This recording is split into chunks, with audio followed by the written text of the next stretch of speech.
Buenas Margarita. tardes, estimados asistentes, doctores y comunidad unifesina y público en general. Les saluda Xiomara Pacaguala, integrante del Círculo de Estudios en Derecho Ambiental y Desarrollo Sostenible, en sus siglas CEADES. El día de hoy tengo el agrado de presentar una charla magistral titulada La naturaleza y el animal como sujeto de derecho en posturas a favor y en contra. Actualmente, este tema es uno de los más relevantes y puestos en debate. Este evento estará a cargo de las docentes destacadas de nuestra casa de estudios, la doctora Militza Franciscovit Ingunza, doctora en Derecho, magíster en la especialidad civil y comercial. También docente nombrada de la Facultad de Derecho de la Universidad Femenina del Sagrado Corazón, dicta los cursos de Derecho Internacional Público y Derecho Ambiental. Es responsable de convenios de la UNIFE, responsable académica del Círculo de Estudios en Derecho Ambiental y Desarrollo Sostenible, CEADES UNIFE. También tenemos la ponencia de la doctora Beatriz Francisco Vitingunza, abogada y magíster en Derecho Civil de la Universidad San Martín de Porres, expedita para el grado de doctora en Derecho por la Universidad Nacional Mayor de San Marcos, con estudios de maestría en Derecho Procesal en la Pontificia Universidad Católica del Perú, conciliador extrajudicial y árbitro adscrita de la Cámara de Comercio de Lima. SEAR del Colegio de Abogados de Lima. Él también ha trabajado en el Ministerio de Justicia, en Arbitraje Perú, docente universitaria de la Universidad ESAN, Científica del Sur, UNIFE y UTP. Sin nada más que agregar, le cedo el uso de la palabra a las doctoras para poder iniciar con la disertación.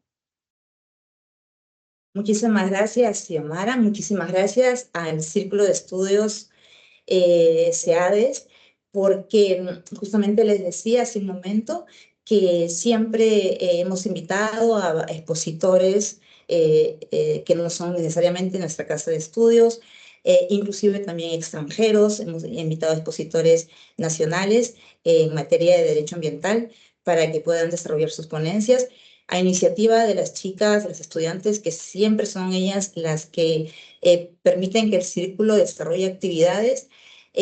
Pues nos propusieron poder desarrollar esta charla. Ahora, yo les quiero comentar, estimados participantes, que esta charla, ¿no? Que en lugar de ser una charla magistral realmente, va a tener una dinámica diferente.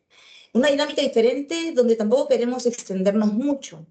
¿Y en qué consiste esa dinámica? Ni siquiera mis estudiantes de SEADES saben de qué dinámica me estoy refiriendo. Nosotros vamos a realizar un método que consiste en formularnos preguntas y definitivamente las respuestas respectivas. Beatriz va a comenzar formulándome preguntas a mí, pero ¿y por qué consideramos que es importante que les expliquemos a ustedes esta temática en base a preguntas? Porque nos hemos dado cuenta que existen muchos conceptos sobre esta temática que, además de cometer algunos equívocos de carácter conceptual, cuando digo conceptual me refiero no solo a los conceptos de derecho, sino equívocos de carácter de contenido antropológico y filosófico,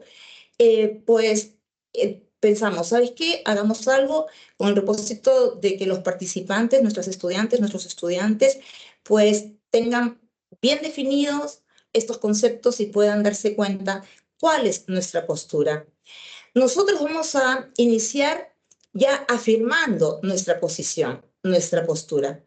La postura que asumimos es que la naturaleza y el animal no tienen la categoría de sujetos de derecho. En consecuencia, no se les puede atribuir derechos y obligaciones. Yo quisiera que antes de comenzar con las preguntas que me formule mi hermana, quería decirles lo siguiente, ¿no? Pero ¿por qué la doctora, si ella enseña otras materias, por qué la doctora nos va a explicar acerca de la naturaleza? Hay dos motivos esenciales. La primera, porque hace poco un órgano jurisdiccional ha reconocido que el río Marañón tiene derechos. Por lo menos la parte de la submilla o el título se sostiene de esa manera, ¿no? Que el río Marañón tiene derechos.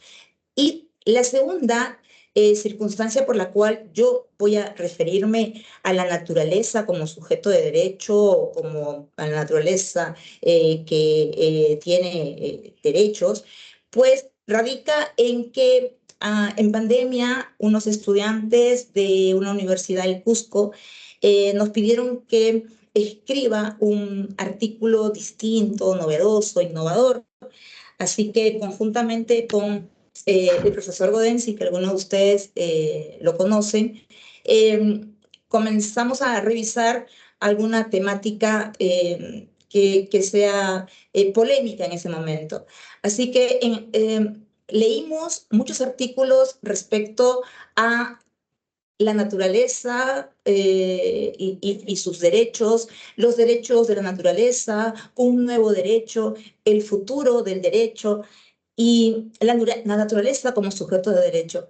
Eso motivó a que a nuestra curiosidad y a querer saber cuáles eran los fundamentos, el sustento, si hay jurídico, si hay filosófico o antropológico, de que la naturaleza pueda ser un sujeto de derecho, pueda tener esta categoría como sujeto de derecho. Y es así que empiezo a revisar algunos textos y leo, ¿no? Textos de Colombia, de Ecuador, de Bolivia, pero luego me doy con la sorpresa, o mejor dicho, nos quedamos nosotros sumamente sorprendidos realmente de que pueda darse esta categoría a la naturaleza, constituyendo para nosotros desde el primer momento una aberración jurídica. Acá me refiero al profesor y yo. Una aberración jurídica porque la teoría del derecho, no solo una teoría que a veces a uno le enseñan cuando está en la universidad, la teoría del derecho no sostiene.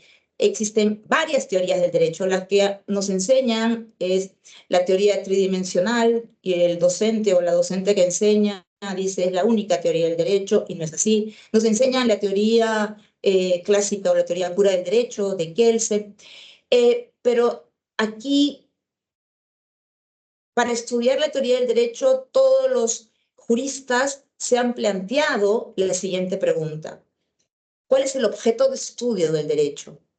¿Y qué es derecho? Y todo gira alrededor de que, además de que el derecho es un fenómeno social, la persona o el ser humano es el objeto de atención del derecho. Muy bien, partiendo de eso, de las teorías de derecho, partiendo de las distintas definiciones de sujeto de derecho propiamente dicho, subjetivos, humanos, etcétera, pues con el profesor elaboramos el artículo, lo presentamos a esta revista. Se encuentra ahorita en la web, algunos ya se han apropiado del artículo. El artículo es Naturaleza y Animal, voces discordantes. La parte, tengo que ser honesta intelectualmente, la parte filosófica y antropológica de este artículo lo ha escrito el profesor Godensi, y la parte jurídica ha sido escrita por mi persona. Así que, muy bien, creo que con esta introducción, Beatriz, podemos comenzar esta dinámica y esta charla. Muchísimas gracias, Milixa, y al CEADES por la invitación y por organizar este evento. Efectivamente, vamos a empezar esta dinámica de hacernos preguntas para determinar algunos conceptos básicos para descartar o de repente ustedes en conclusión pueden reafirmar si la naturaleza y los animales pueden ser sujetos de derechos.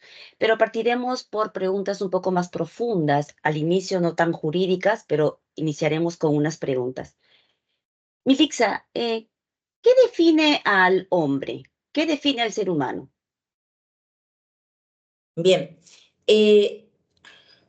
La pregunta que me hace Beatriz me permite sostener lo siguiente, ¿no? ¿Por qué tenemos que referirnos a las particularidades del hombre? Porque si no tenemos preciso, si no conocemos las particularidades del hombre y lo que lo distingue de otras especies, ahí podemos cometer estos errores conceptuales, esos errores conceptuales. Muy bien, y de esta manera, mi propósito es el de que ustedes puedan quitarse la venda de los ojos. ¿Por qué?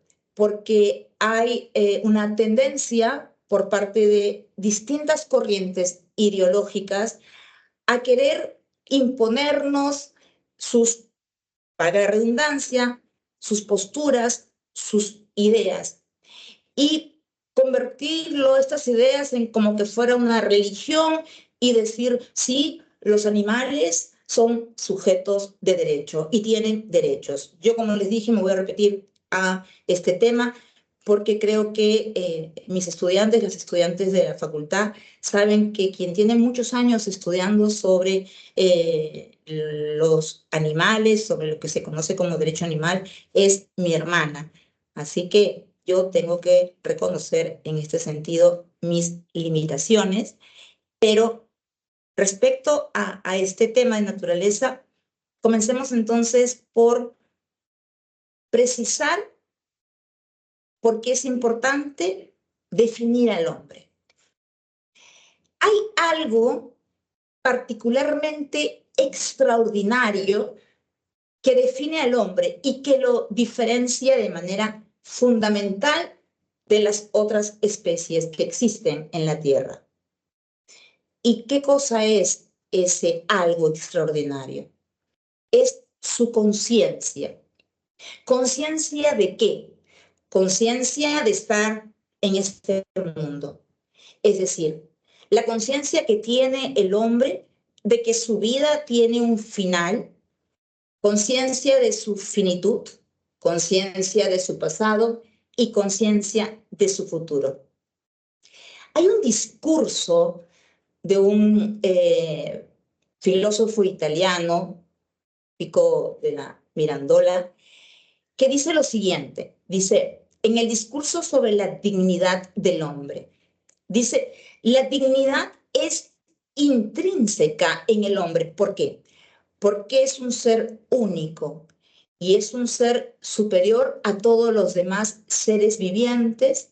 ¿Y por qué? Porque tiene capacidades, capacidades que le brinda justamente la dignidad para determinar su vida, para determinar su destino, para crear un proyecto de vida y para poder desarrollar todas sus potencialidades. La dignidad del hombre significa que se fundamenta en que somos seres singulares y somos seres por excelencia espirituales. Y también la dignidad del hombre se sustenta en que a través de la libertad, a través de la autonomía de la voluntad, a través de nuestra discrecionalidad, nuestro raciocinio, el hombre puede elegir voluntariamente qué camino seguir en esta vida. Y el hombre también tiene otras capacidades que no las tienen otras especies. El hombre tiene esa capacidad para cuestionar, reflexionar y abstraerse. Leía a un filósofo una lectura muy difícil, donde él decía lo siguiente, ¿no? Esa capacidad de abstracción que tiene el hombre, esa capacidad de reflexión que tiene el hombre, esa capacidad de cuestionar sus actos y de asumir las consecuencias de los mismos, esa capacidad que tiene el hombre de aceptar que se equivoca, que comete errores y que luego no quiere volver a cometerlos, es lo que lo hace singular, es lo que lo hace singular. Otro autor dice respecto al hombre, y esto es una frase casi poética, dice, el hombre es solo una caña, la más débil de la naturaleza, pero es una caña que piensa. Y la razón de pensar que el hombre tiene valores, el hombre se forma en valores, el hombre además tiene creencias, tiene ideales, el hombre además posee esta capacidad de creación. El hombre crea, el hombre añade belleza a la belleza. El hombre, estimados estudiantes, es consciente de que está traspasando el mal, pero tiene la posibilidad con el razonamiento y con la libertad, con su raciocinio, pues vencerlo, puede vencerlo. El hombre tiene libertad de conciencia. ¿Para qué? Para elegir lo bueno, lo malo, la verdad y el error. El hombre entonces tiene lo que nosotros llamamos el juicio crítico. ¿A través de qué? A través de la razón. El hombre piensa y como piensa, el hombre tiene también la posibilidad de emplear este mecanismo de lenguaje. ¿A través de qué? A través de símbolos, la importancia de los símbolos. Hago un paréntesis. Ayer fui al estreno del Planeta de los Simios. Una de las partes para mí principal de la película fue cuando, bueno, en esta fase son los simios los que están ya dominando el planeta, son ellos los que emplean el lenguaje que empleamos nosotros los humanos y ya han desplazado a los humanos. Pero los simios tenían una curiosidad. Ellos decían, ¿por qué los humanos han creado, han inventado cosas que nosotros no podemos? ¿Qué tienen los humanos? Si nosotros somos seres inteligentes, ellos ya han perdido la inteligencia. Y existía una bóveda, y en esa bóveda, pues había un interés del simio que era el jefe de los demás simios, que entre comillas se hacía llamar César por la época del derecho romano de Roma.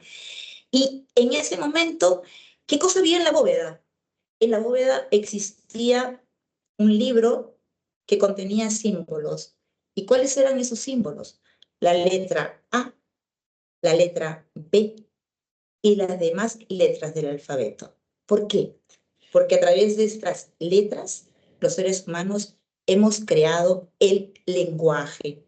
Si no, estaría en este momento transmitiéndoles a ustedes estas ideas. A través de estos símbolos, donde tenemos conciencia de esos símbolos, los seres humanos podemos definitivamente comunicarnos y los seres humanos a través del lenguaje podemos también crear. Podemos crear. Ese fue un paréntesis respecto a esta película, que sí la recomiendo, pero acá hay una lucha. ¿Qué prevalece? ¿La inteligencia del simio o la inteligencia del ser humano? ¿Por qué el simio ahora en esta etapa, en esta película, ha dominado al hombre? Porque el simio dice, el hombre es un ser egoísta, el hombre conoce la maldad. Nosotros los simios somos solidarios por naturaleza. El hombre, ¿qué cosa? No lo dice la película. El hombre hace la guerra. El hombre puede lograr la paz. El hombre es el único entre todas las especies que tiene lo que se conoce como conciencia moral. Porque también hay imbéciles morales que son seres humanos. ¿No es cierto? Que no me refiero a los que tienen problemas de discapacidades mentales. No, me refiero a aquel que nosotros podemos conocer, con quien conversamos, pero bueno, pues es un imbécil moral. ¿Por qué? Porque no tiene conciencia moral. El hombre entonces tiene autonomía de la voluntad, libre albedrío, libre albedrío, conciencia moral y sobre todo razonamiento. El hombre, fíjense ustedes, quiere alcanzar la verdad, pero no solamente para descubrirla. El hombre quiere alcanzar la verdad para demostrarla y para distinguirla ¿de qué? De aquello que no es verdad, es decir, de lo falso. Y el hombre es un animal espiritual. El hombre tiene creencias, el hombre tiene fe, el hombre tiene esperanza. El hombre no puede vivir sin asomarse o descubrir lo que es misterioso. El hombre, a través de la libertad de conciencia, como dije hace un momento, puede también el hombre cuestionarse su propia conducta, no solamente la conducta de otros, no solamente juzgar al otro, sino también reflexionar, abstraerse y el hombre con su conciencia, si es que la aplica, pues tiene que darse cuenta si está actuando bien en esta vida, si está actuando mal en esta vida, si vive para hacer daño a otros, si envidia al otro por lo que el otro tiene y él no puede alcanzar. Pero el hombre, a diferencia de otras especies, puede reprimir sus impulsos, reprimir sus instintos. ¿Mediante qué? La voluntad, el entendimiento. Claro, claro que hay momentos, ¿no es cierto?, en que todos reaccionamos ante palabras que nos pueden dañar, por supuesto. Claro que sí, como dicen, somos humanos, me puedo equivocar. Muy bien, pues, ahora nos enseñan a gestionar nuestras emociones, ¿no? Contrólate, ¿no? Contrólate, ¿por qué? Porque ahora en las redes, si alguien te ve que te exaltas, ¿no es cierto?, te pueden hacer un TikTok. El hombre es el único entonces que venera dioses, el que crea, el que construye. Y es el único animal que es consciente de que va a morir. El hombre puede también ahora decidir su muerte. ¿No quiere seguir viviendo? Muy bien, el hombre puede decidir su muerte. No estoy hablando de aquellos suicidios que se realizan por cuestiones de problemas emocionales. El hombre transmite experiencias, sigue perviviendo a través de estas experiencias. El hombre es aquel que deja huellas de su existencia. Es el único hombre, el único ser humano que puede evocar una idea diferente, distinta de su propia existencia. Ahora bien, cualquier respuesta que se dé a esta pregunta sobre la esencia de nuestra humanidad es simplemente una de las respuestas que existen.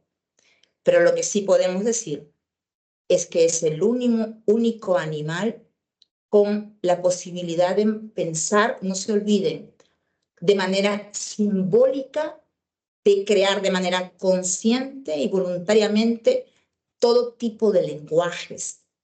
En resumen, es el hombre el único que es capaz de crear con el pensamiento y expresar aquello que ha creado en forma de lenguaje, pero también es el ser humano que tiene apetito de las cosas.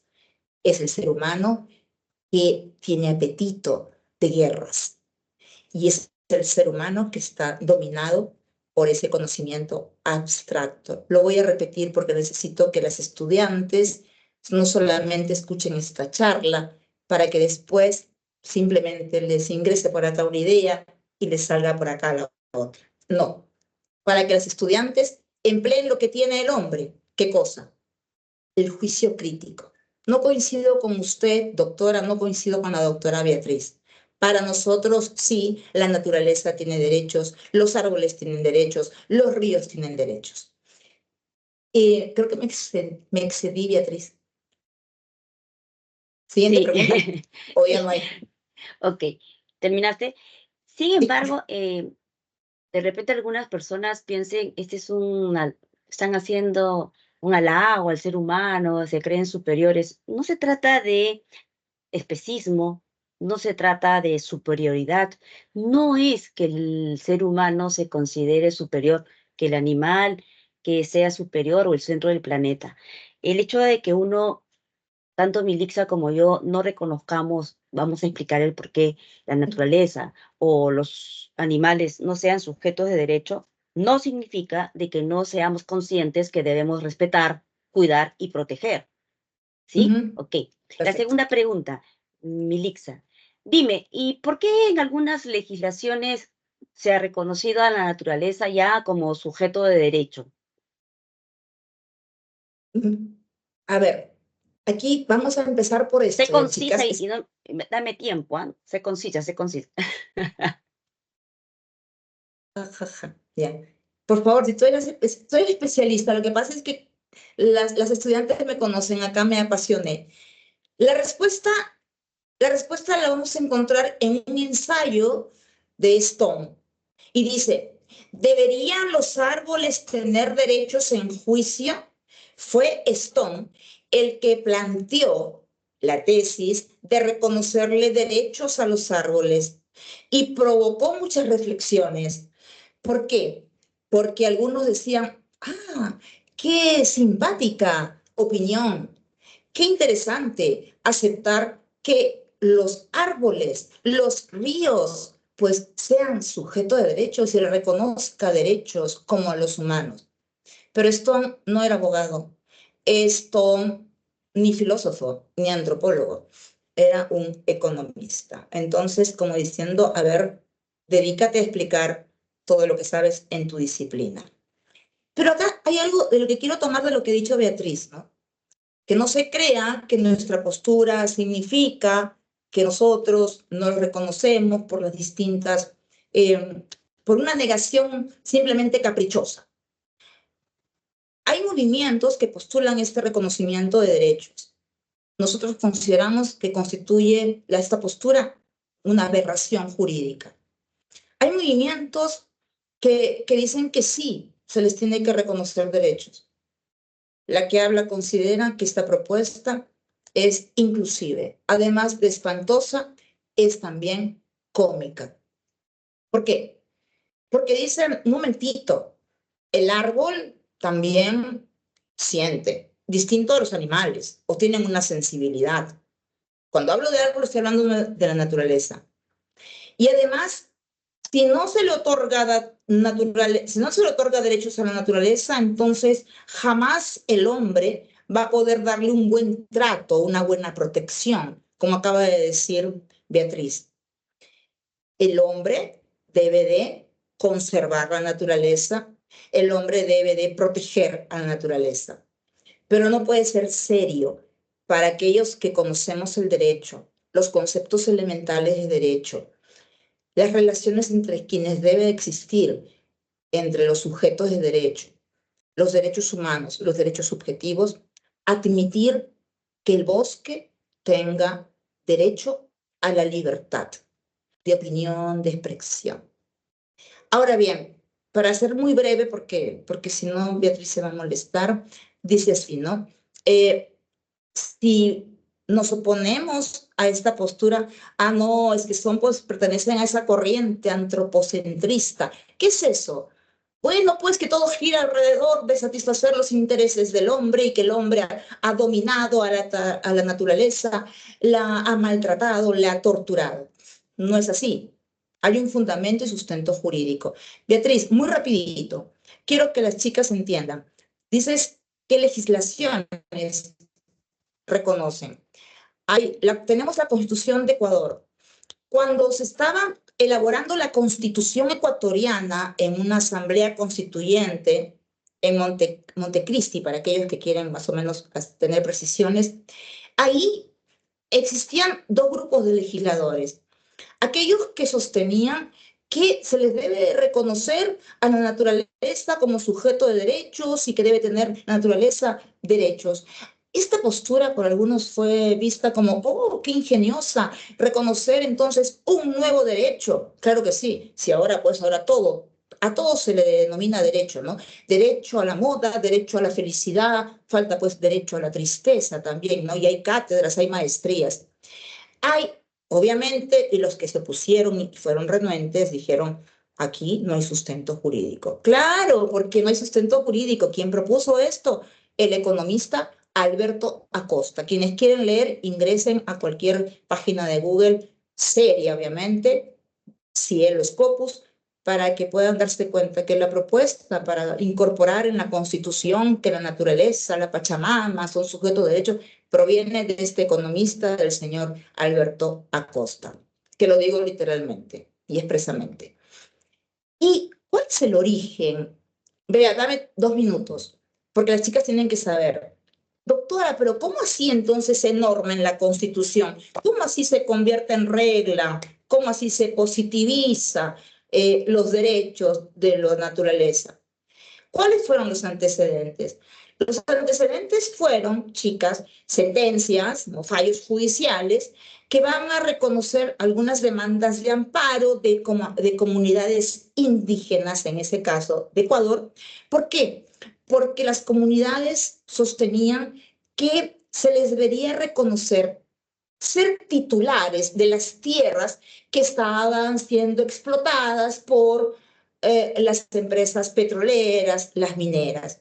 ¿Por qué? Porque estas comunidades indígenas sostenían, se está violando mis derechos colectivos. ¿Por qué? Porque se está desconociendo mi cosmovisión que tengo respecto a mi relación espiritual con la tierra. Se está desconociendo mis tradiciones. ¿Y quién lo desconoce? Esta corriente antropocentrista. Los jueces lo que hicieron fue resolver a favor de las comunidades indígenas. Y los jueces en esa sentencia dice, el hombre ha cometido monstruosidades contra la naturaleza. El hombre debe reconocer que forma parte de ella. En consecuencia, el hombre debe reconocer que si hay una conciencia en la naturaleza, porque esto, según algunos, ¿no?, está científicamente demostrado, como cualquiera puede decir cualquier barrabasada, y que por ello se debe consignar o positivizar en nuestra Constitución los derechos que tiene la naturaleza. Bien, solo Beatriz, acá hay cuestiones ideológicas y a veces no son jurídicas. Le dije a Beatriz, no quiero decirle a los estudiantes, pero me acaban de decir que hay algunos docentes en la sala. Hay cuestiones ideológicas muy fuertes. No voy a decir de qué corriente, de qué partidos, no. Hay cuestiones ideológicas que consideran que sí se debe reconocer a la Pachamama como sujeto de derecho. Hay juristas de muy alto nivel, argentinos, que dicen que sí se debe reconocer. Hay juristas o abogadas mexicanas o doctoras mexicanas que dicen lo siguiente. Hace 40 años, pues se ha descubierto científicamente que tienen conciencia de su sufrimiento los animales desde una babosa, es decir, desde un caracol, y como tiene conciencia de su sufrimiento, entonces ya no se debe hablar de derechos humanos, no, los derechos tienen que ser para todos los entes, dicen, ¿no? Esta postura. Muy bien. Y por último, nada más, cuando se habla de dominio a la naturaleza y también se habla en las escrituras de la Biblia, para aquellos que son creyentes o no, no se refiere a que el hombre debe explotarla. Entender que ese dominio a la naturaleza significa protegerla, conservarla, restaurarla y amarla también, y amarla. Ya, Beatriz. Ok. Nos demoraremos un poquito más, pues no importa. Las que pueden quedarse se quedarán, pero creo que tú conoces más el tema. Sí, efectivamente, también lo que señala de manera general lo de la naturaleza, se basan también en la Tierra, es un ser vivo bueno, es toda una tendencia también en Europa que está surgiendo de que la naturaleza, el planeta Tierra sea ser vivo. Y ahí viene el problema, ¿no? Si vamos a generalizar que todos tengan sujetos de derecho y sea derecho, un poco que se está maltratando. Es muy peligroso el término de decir sujetos de derecho o otorgar derecho a todo para querer proteger. Ok, gracias. Ahora Bien, yo te sí, hago las preguntas ahora, ¿verdad? sí.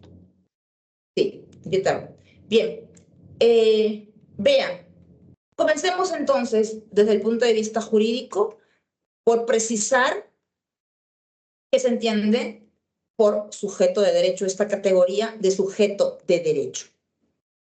Sí, efectivamente, lo que estamos tratando el día de hoy es si la naturaleza, los animales pueden ser considerados sujetos de derecho. La expresión sujeto de derecho es una expresión creada por el derecho, ¿sí? Es una creación del ser humano y indica o explica que se refiere que son sujetos de derecho a toda forma de vida humana, a toda entidad humana que por ser humano, tener la condición de vida humana en cualquiera de sus manifestaciones, ya puede ser titular de derechos y obligaciones, ya es portador de derechos y obligaciones y todo lo que ello puede implicar, que después vamos a explicar.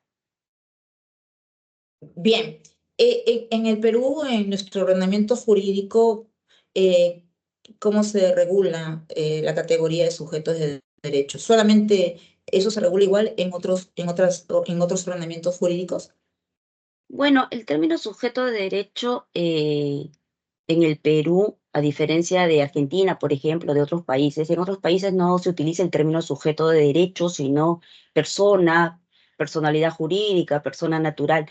Pero para nuestro ordenamiento peruano, la expresión sujeto de derecho abarca, pues, al concebido, a todo ser humano, el concebido como el ser humano antes de nacer a la persona natural, a la persona individual, que es el ser humano ya nacido, a la persona jurídica, a las organizaciones no inscritas, y también se está ampliando un poco la expresión sujeto de derecho, pues, a la sociedad conyugal, a la convivencia, pero tiene que ver y está relacionado con seres humanos.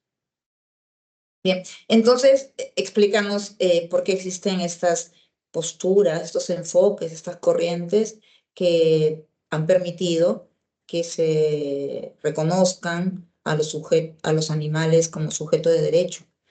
¿Qué razones hay? ¿Qué ha pasado? ¿Cuál es la evolución de estas posturas y estas corrientes?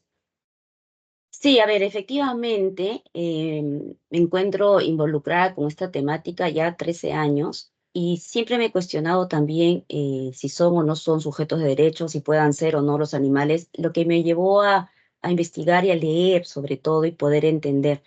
Podría decirles que siempre los filósofos, no voy a hacer la historia, pero siempre los filósofos desde los presocráticos, siempre se han preguntado qué son los animales o cómo debe tratarse a los animales, cómo el ser humano debe tratar a los animales. Y ese es un punto de vista desde el término filosófico. Ahorita hacemos un paréntesis aquí y quiero decir esto. Y también ha surgido la disciplina de la ética animal.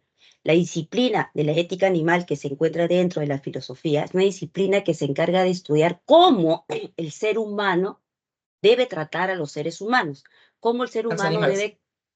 debe, cómo el ser humano debe comportarse y cómo el ser humano debe tratar a los animales.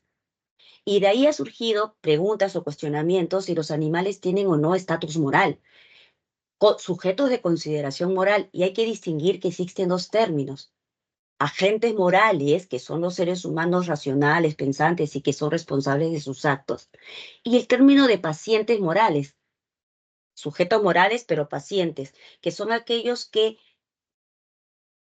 pueden realizar determinados actos, pero no son conscientes, carecen de la habilidad para guiarse por principios morales, no responden de sus actos, y dentro de los pacientes morales podemos encontrar a los animales. Entonces, no porque tengan moralidad los animales, sino que el ser humano tiene que entender que ellos son pacientes morales. Y han surgido desde posturas filosóficas, ¿sí? Que han traído que haya una confluencia desde un punto de vista, un análisis ético filosófico debido a a los filósofos, perdón, que voy a entender, porque ha habido esta evolución. Desde el inicio, René Descartes, por ejemplo, señalaba que los animales son cosas, son bienes muebles y no se les tiene deberes morales, ¿sí? Filósofos que señalaban, no tenemos deberes morales, no debemos tratar bien a los animales porque ellos han venido para servir al ser humano. Posteriormente vienen otras posturas, ya con Kant, por ejemplo, cambia algo, un poco el pensamiento. Kant señala que los seres humanos tenemos que comportarnos bien con los animales, pero no por valorarlos a ellos, sino porque el ser humano tiene que ser un buen humano, tenemos que ser benevolentes con los seres humanos, tenemos que no maltratar a los seres humanos y no maltratar a los animales. Es decir, Kant siempre alegaba, el categórico de Kant es el poder optar por comportarse bien con otros humanos y también comportarse bien con los animales, pero no por los animales, sino por ser uno buena persona. Y de ahí también surgen, pues, posteriormente va surgiendo otras posturas y dicen, no, tenemos deberes indirectos frente a los animales. Pero después surge otra situación y dice, no tenemos deberes indirectos, tenemos deberes directos, obligaciones directas de comportarnos bien con los animales. Y entonces ahí va a surgir Bentham, debido a Bentham, filósofo Bentham, es que señala que los animales hay que tratarlos bien porque los animales son seres que sienten. Y de ahí ha surgido las tendencias de Peter Singer o de más modernos como Tom Regan o otros filósofos modernos que están señalando si es que los animales pueden ser tratados bien o tratados mal o si son o no sujetos de derecho, pero se está hablando de sujetos morales y se está señalando si los animales pueden ser sujetos de consideración moral. Y ahí ha venido la confluencia entre lo filosófico llevado a lo jurídico, si los animales pueden ser o no sujetos de derecho porque son seres vivos y sensibles, porque son seres que sienten. Y ahí ha traído un poquito la confusión de sujetos morales, que es distinto al buen trato que uno debe tener con los animales, a la expresión sujetos de derecho. Si bien es cierto, ha habido sentencias que ha reconocido términos como persona no humana, sujeto de derecho no humano. Si uno lee a conciencia la sentencia de Colombia o la sentencia de la Corte Suprema de Colombia o el Tribunal Supremo de Colombia, tiene que entenderse que se considera que se debe proteger a los animales, pero en ningún sentido se les van a otorgar los mismos derechos que al ser humano. Tienen un tipo de consideración distinta, porque el deber es de protegerlos. Si se quiere proteger y cuidar a los animales, porque definitivamente no solamente los animales sienten, los animales son seres vivos que tienen emociones, sensaciones, que es distinto también, después lo vamos a explicar, a sentimientos. Si se quiere otorgar a un ser la calidad de ser sujeto de derecho porque siente, no tiene mucho sentido. También es una contradicción que los animalistas o determinadas personas señalen el derecho es antropocéntrico. ¿Y por qué queremos nivelar a los seres, a los animales, a la condición de seres humanos? ¿O por qué queremos que los animales tengan las características de los humanos? Que son sensibles, que tienen algo de conciencia, que tienen algo de inteligencia, también se está diciendo. ¿Por qué queremos nivelar y por qué no aprendemos a respetar a los seres distintos a nosotros por lo que son? Respetarlos, tratarlos bien y considerarlos. No me parece adecuado tampoco que no hay mucho sustento jurídico el por qué los animales sean sujetos de derecho. Es un resumen que les puedo hacer de verdad, porque tendríamos que explicar cada postura, cómo ha ido avanzando de todos los filósofos, ¿no? Todas las posturas que existen hasta la fecha. Hoy ¿Sí? coincidimos, claro, reafirmamos la postura con los fundamentos que nos dices, ¿no? El sujeto es uno de los elementos esenciales de toda relación jurídica. Esto sí es algo que lo dicen también otros juristas clásicos. Y el protagonista, entonces, de los derechos subjetivos es definitivamente el hombre. ¿Y cuáles son entonces aquellas posturas que señalan que sí se debe considerar, o razones jurídicas que se deben considerar a los animales que no sean sujetos? Perdón, Eh, que sean sujetos, ¿no? Ya nos dijiste que no. He explicado un poquito los antecedentes, antecedentes de las teorías para que sean sujetos o por qué llegó a entenderse como sujetos. Me dices de que sean sujetos de derechos, se está diciendo que sean sujetos de derecho porque son seres sintientes, son seres que sienten. Y también ¿Y hay qué que entender, significa, perdón un ratito, a ver, qué significa ser sintiente de qué? ¿De sentimiento, de sensibilidad? ¿No son sinónimos? sí, también ahí también reflexionando un poco más, hay que distinguir algunos términos. Sensibilidad distinto a sentimientos, distinto a sensaciones, a emociones, y también si el animal es consciente. La sensibilidad es una característica de que todos los animales perciben el dolor. Todos los animales tienen sensibilidad porque ellos reaccionan. Si tú tocas a un animal, es sensible a los factores externos. ¿Sí? De manera resumida, los animales se mueven de manera voluntaria, tienen percepción y sienten en todos sus órganos, porque reaccionan, tienen nervios intactos, tienen nervios, eso nadie lo puede negar. La palabra sensibilidad.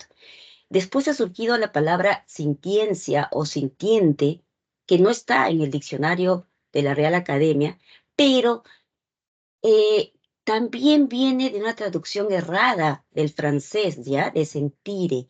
Y ahí viene la confusión. Los animales tienen sentimientos, que es distinto. Y entonces para entender qué son los sentimientos, se ha tenido que un poquito indagar y buscar respecto a términos psicológicos de la psicología o de la filosofía.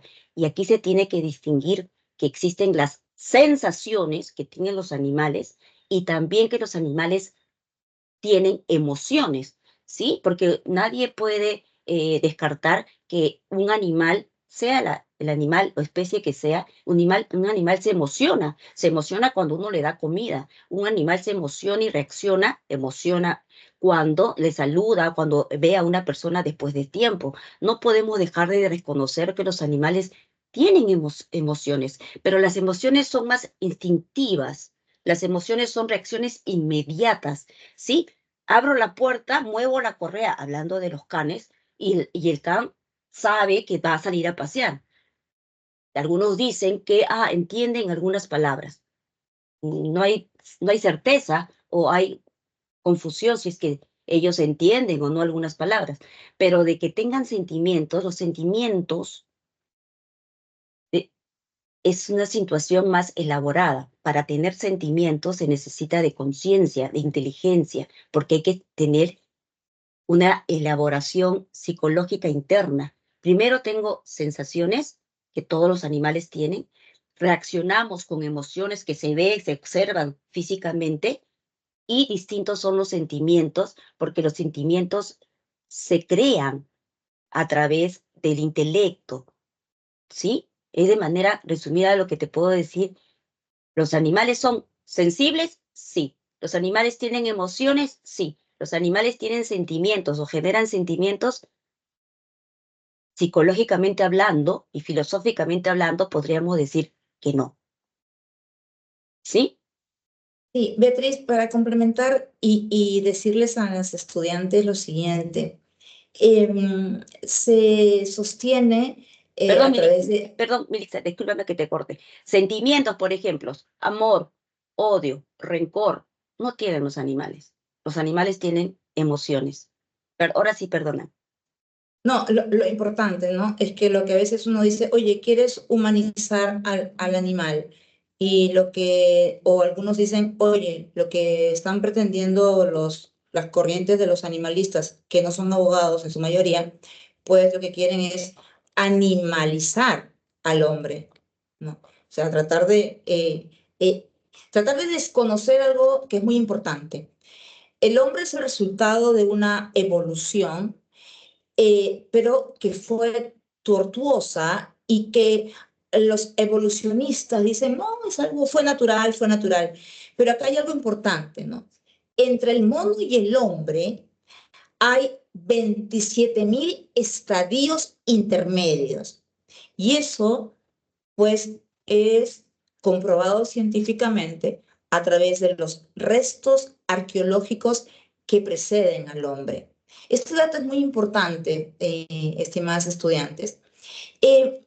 Beatriz, ahora la pregunta es, ¿y de qué derechos son los que se mencionan? ¿Derechos humanos, derechos subjetivos, derechos fundamentales? Porque los derechos humanos, ¿no es cierto?, son justamente aquellos que pertenecen al ser humano por formar parte de la humanidad, por ser justamente, y son naturales, son inherentes al hombre, como dicen algunos, son extrajurídicos, son aquellos que nacen con el propio hombre, ¿no?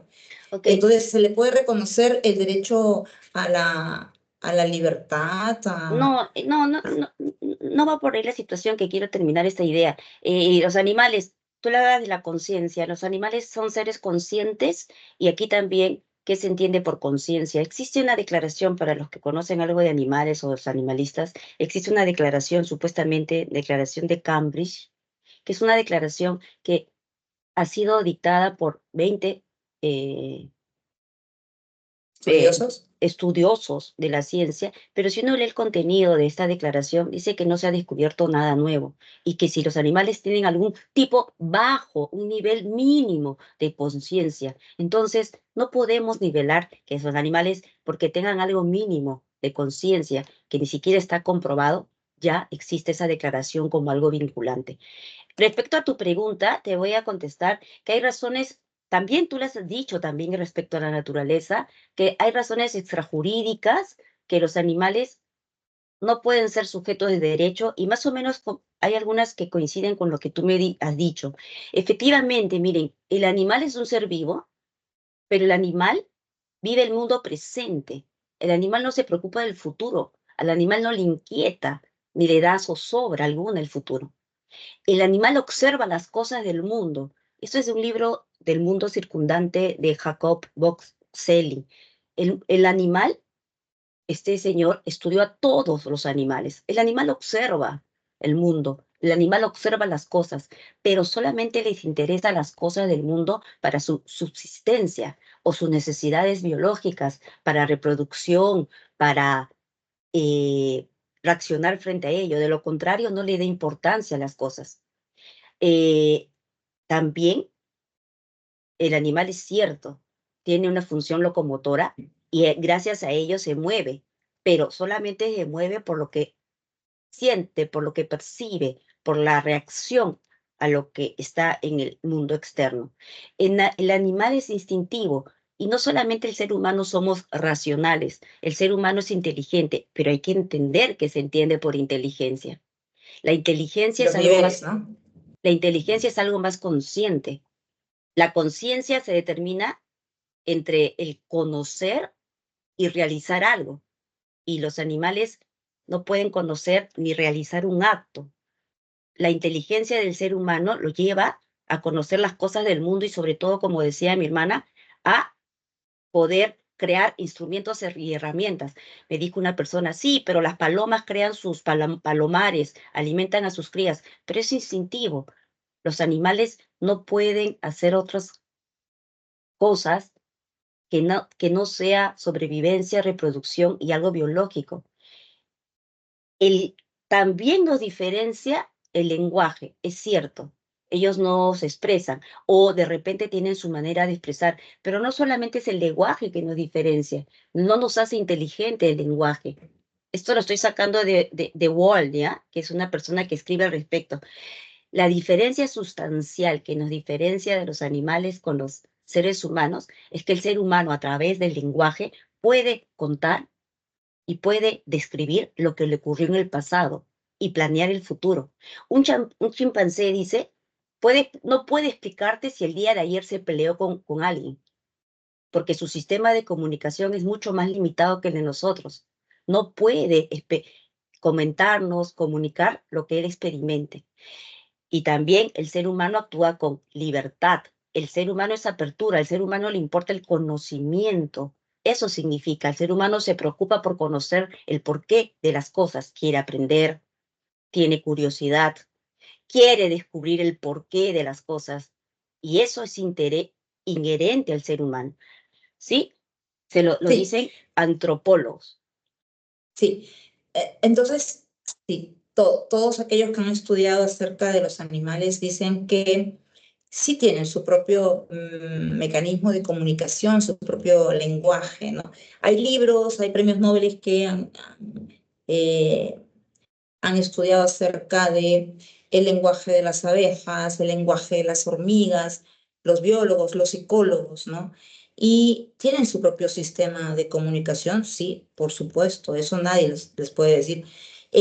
También dicen algunos que tienen su propia psicología, pero no la psicología consciente del hombre, sino su psicología en cuanto que es instintiva, ¿no es cierto? Eso es algo que uno tiene que tenerlo presente. Entonces, si de todo eso nosotros podemos deducir y por qué entonces, si lo tenemos tan claro, tan preciso desde el punto de vista de la antropología, de la filosofía, desde el punto de vista del derecho, todavía existen estas corrientes de abogados, entre comillas, que dicen que debería descartarse a los derechos humanos y ya no hablar de humanos, sino hablar de derechos en general, para todos los entes, para todas las entidades, ¿no? Eso yo lo he podido escuchar en una conferencia. Escuché en una conferencia que las gallinas tienen dignidad como el ser humano, la dignidad, la dignidad de la gallina. Me acuerdo con Beatriz en pandemia que cuando quisimos refutar a este grupo de argentinos animalistas que íbamos a tratar de refutar, ¡pat! Nos sacaron del Teams. Porque ¿cómo van a decir pues, no, la dignidad de una gallina? O sea, es algo que, y lo dicen y lo repiten. Entonces, nuestro objetivo es, quitémonos las anteojeras, chicas, quitémonos esas vendas de los ojos, no dejemos que se nos impongan estos corrientes de Eh, eh, pensamiento, no defendamos estas Hermana, posturas sin saber, sin tener los fundamentos antropológicos, psicológicos y ahora vienen los jurídicos. jurídicos. Miren, los jurídicos también es muy importante y muy delicado, porque la creación del derecho por parte de los jurídicos, de los Del orden. abogados, de los jurídicos, de los abogados, de los juristas, es también tener en cuenta, porque claro, ya sabemos lo que es la situación de sujeto de derecho, pero ¿qué significa ser titular? Ferraioli nos dice que ser titular, ¿sí? Se entiende por titularidad el sujeto que realiza un comportamiento. Es la actuación de una facultad, una obligación, una prohibición. Entonces, ser titular de derechos implicaría tener obligaciones, prohibiciones o facultades, o una modalidad, una expectativa, y estas características solo existen en el sujeto. Por otro lado, ¿se podría decir que los animales tienen obligaciones, facultades o prohibiciones? No. ¿Qué se entiende por capacidad natural desde el punto de vista civilístico? Aquella actitud para poder diferenciar lo bueno de lo malo, lo correcto de lo incorrecto, así como tener capacidad para asumir las responsabilidades de sus actos, porque de esa forma, con conocimiento y voluntad, responde por las consecuencias de sus actos jurídicos. Entonces, esto es lo que se entiende capacidad natural. Otro término que también las alumnas van a recordar es la capacidad jurídico de goce, para poder recibir o tener facultades, deberes, obligaciones, responsabilidades. Y vuelvo a citar, Ferraioli nos dice, parafraseando a Ferraioli, podremos decir que la capacidad, ¿sí? Tanto psíquica como física, para poder comportarse de manera libre, consciente y voluntaria. Para realizar un acto jurídico válido, uno tiene que actuar de manera libre, de manera consciente y de manera válida. Los animales necesitan de reglas, necesitan realizar vínculos jurídicos, los animales necesitan realizar o tener un enlace, vínculo entre dos sujetos, las relaciones jurídicas solamente se dan entre sujetos, ¿sí? Y también es importante este término de situación jurídica, relaciones jurídicas. Cada uno en las relaciones jurídicas tiene una posición activa o pasiva. ¿Dónde pueden estar los animales? ¿Dónde? Y entonces, ¿y qué se entiende por derecho subjetivo? Peor es ahí. Pueden tener derechos cuando los derechos fundamentales, los derechos humanos, todos los derechos son parte del derecho subjetivo. Derecho subjetivo. ¿Conocemos el concepto exacto de derecho subjetivo? Entonces, ahí viene otro problema. Otro problema también es que la norma jurídica tiene como destinatario solo a los sujetos. Entonces, consideramos una sin razón filosófica, antropológica, psicológica y una sin razón jurídica que se quiera otorgar la categoría de sujeto de derecho a los animales. Yo no entiendo el por qué. Y me he puesto a pensar mil madrugadas y hemos debatido también con mi hermana, no entiendo el por qué. Cuando lo que debe existir es una corriente de tener deberes, límites a nuestra conducta, límites a nuestro comportamiento. Nosotros debemos respetar y tratar con consideración a los animales. Y también aquí hay que distinguir los tipos de animales. Bueno, ahí viene otro tema más filosófico, moral que pueda tener. Ok, Milita. Justamente escuchándole a Beatriz, y creo que para ir concluyendo y no aburrirles, chicas, porque asumo que tienen que hacer tantas cosas, ¿no? Están ocupadas. Hay algo que creo que es importante, ¿no? El deber entonces y la responsabilidad de actuar como un ser humano también bueno, porque hay seres humanos malos, malvados, que sí torturan, maltratan, violan, queman, descuartizan, ¿no? A los animales. Beatriz, definitivamente su especialidad son sobre los canes, pero eso ya será otra charla, ya hermana. Ah, así que ella sí, su tesis para ser doctora en Derecho, para obtener el grado de doctora, es sobre los canes específicamente. Pero aquí, concluyendo, yo creo que va a estar, está muy claro que, y ustedes saben el concepto básico de derecho desde la perspectiva de norma jurídica que regula la conducta del hombre en una sociedad para alcanzar el bien común, para alcanzar la paz social entre todos. Y también quería decirte algo, ¿no? Fíjense, de verdad que a veces hasta uno, sin darse cuenta, llega pues a hacer estas confusiones en su vida diaria. ¿No? Nosotros tenemos un cachorrito, bueno, yo no hablo de los cachorros de Beatriz, ustedes saben que yo no tengo página web, ¿cómo es? Facebook, ni fanpage.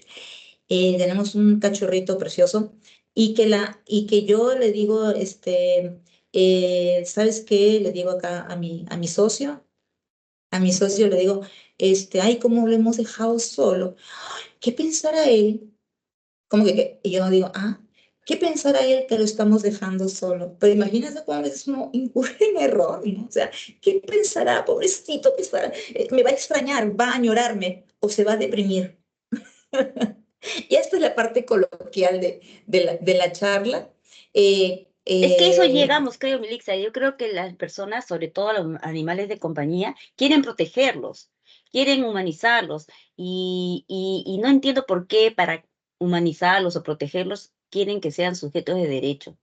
Puede haber no, otras y además figuras. ahora, claro, hasta, además de lo normal es que le pongan sus vestiditos, sus ropitas y Pero todo, pero casarlos, mira, ya, ahora ¿ah? los casan, celebran cumpleaños, pero bueno, pues hay, pero ¿sabes qué? Yo te digo algo, sí está cambiando la visión, sí está creciendo la protección, por lo menos con los animales de compañía, y eso es gratificante, pero también constituye maltrato humanizarlos, ¿no? Sentarles a la mesa, sentarles, porque su columna no Entonces yo lo resiste. maltrato, yo lo maltrato a Cooper.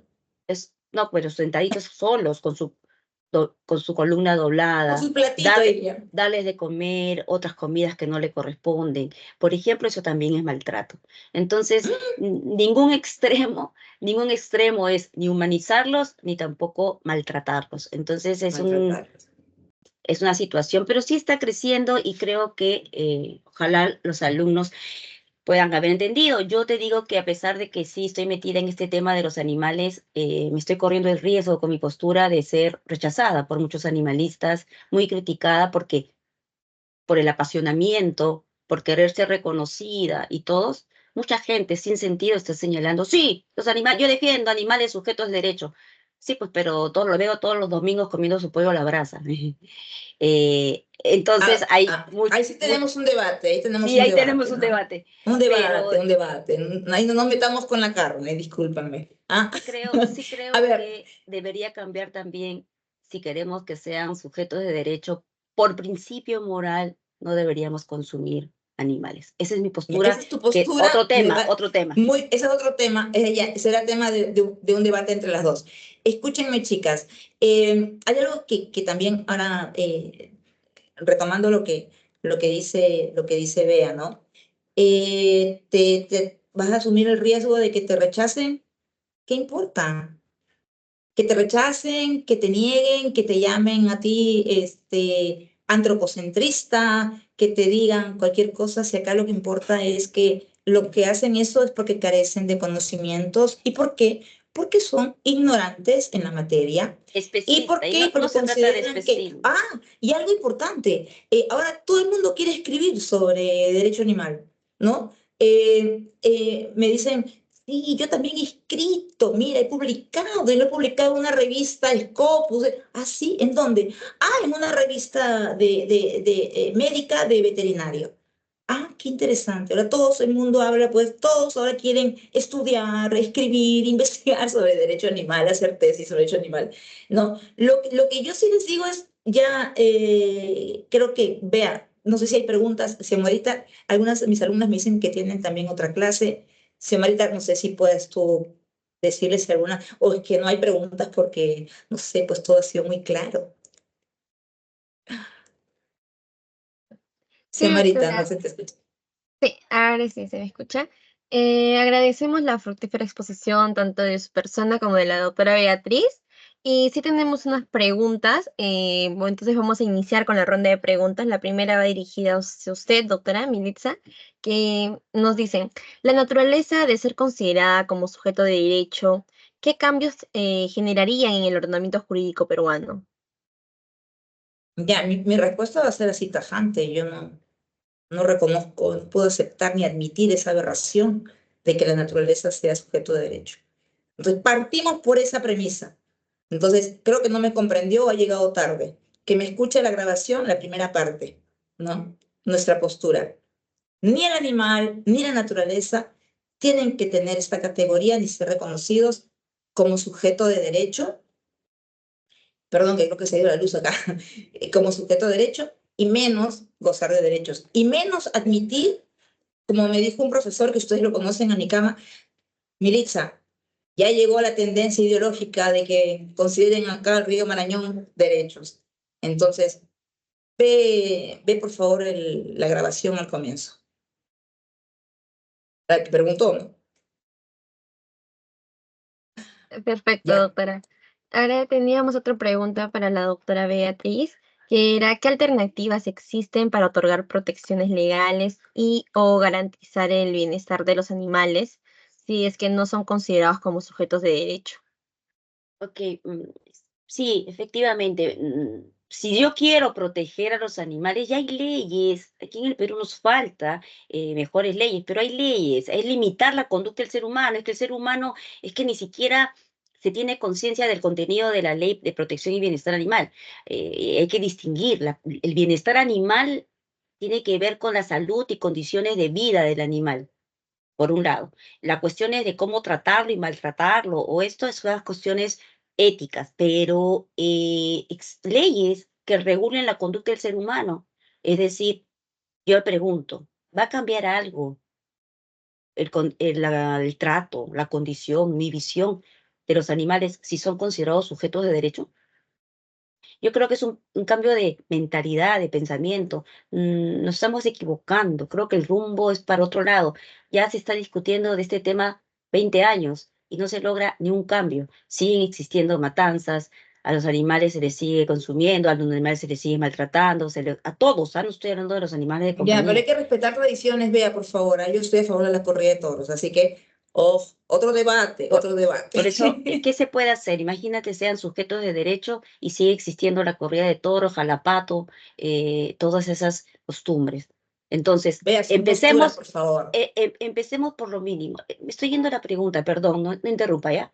Me estoy yendo, me estoy yendo, me estoy yendo por la respuesta, es decir, ¿qué deberíamos hacer? Mejorar nuestra visión, cambiar nuestro comportamiento, tratar bien. Cuando ella me dice animales, ¿estamos hablando también del hipopótamo? ¿Estamos hablando también de la vicuña o solamente del perro y gato? ¿Mm? Porque también pienso en el reptil. Animal es el reptil. Y cuando decimos sujetos de derecho, o solamente queremos que sean sujetos de derecho los perritos y los gatos. Todo también es un tema bastante amplio. Gracias. Gracias a usted, doctora. Bueno, terminado ya el tiempo de la ronda de preguntas, te culminamos este taller agradeciendo a nuestra casa de estudios por habernos permitido realizar ello para también poder expandir nuestros conocimientos. Asimismo, agradecemos la disposición de las doctoras para poder ser partícipes de ese taller. Y por último, agradecemos a cada una de las participantes que hoy día nos han acompañado. Muchísimas gracias a todos. Veo que ahí están aplaudiendo, ¿no? Las sobonas de mi círculo. Ok, vea, ¿quieres decir algo? Tú eres nuestra Mm, invitada ahora. No, no, agradecer, en verdad, no sé si alguien tenga preguntas, pueden hacerlas orar, no sé. Da tu correo. No, agradecerles, jóvenes, por esta experiencia. Ojalá haya calado en algo, hayan interpretado, entendido algo, ¿sí? Es un tema que no nos podemos dejar llevar. Siempre lo digo en clase también. No nos dejemos llevar por los títulos de algunos titulares, por los títulos de algunas leyes, por los títulos de algo, porque hay que leer el contenido para entender si es verdad lo que están diciendo. No hay que creer los titulares, hay que leer siempre la base, la fuente. Yo nada más, yo ya hablé demasiado en realidad. Creo que acá la protagonista era Bea, pero me apasioné muchísimo. Y lo que siempre le digo a mis estudiantes para concluir, la única manera de adquirir conocimiento es estudiando. La única manera de poder expresarse correctamente ante un público y ante sus estudiantes es leyendo. Eso es importante. Y estudien las maestrías, los doctorados, las especialidades, porque siempre, siempre se va a aprender algo más. Y leamos, me incluyo, uno ha dejado de leer a veces, nos gana la tecnología. Dejen la inteligencia artificial para que no sea ella la que haga los ensayos, los trabajos, los resúmenes. Dejen eso. Dedíquense un poquito a la lectura, aunque sea 1 o 2 páginas al día. Utilizan mucho con eso también la capacidad crítica. Cuestionen, critiquen, o sea, piensen. Muy bien. Nada más, Xiomarita. Gracias a todas mis chicas del círculo. Un fuerte abrazo. La foto, pero recuerda. ¡Ay, la foto! Sí, porque Juanita me dijo muchos éxitos, pero no me dijo nada más. Así que sí, la foto y ya lo publican ustedes, ¿no?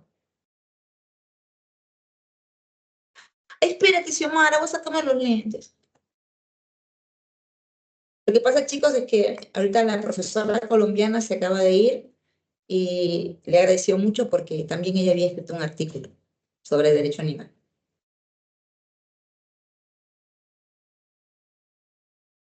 Volvió la luz, se había ido la luz. Ok, muchas gracias, Xiomara. Vean, un beso. Ok, muchísimas gracias, Gracias nos a vemos. todos. Cuídense, gracias.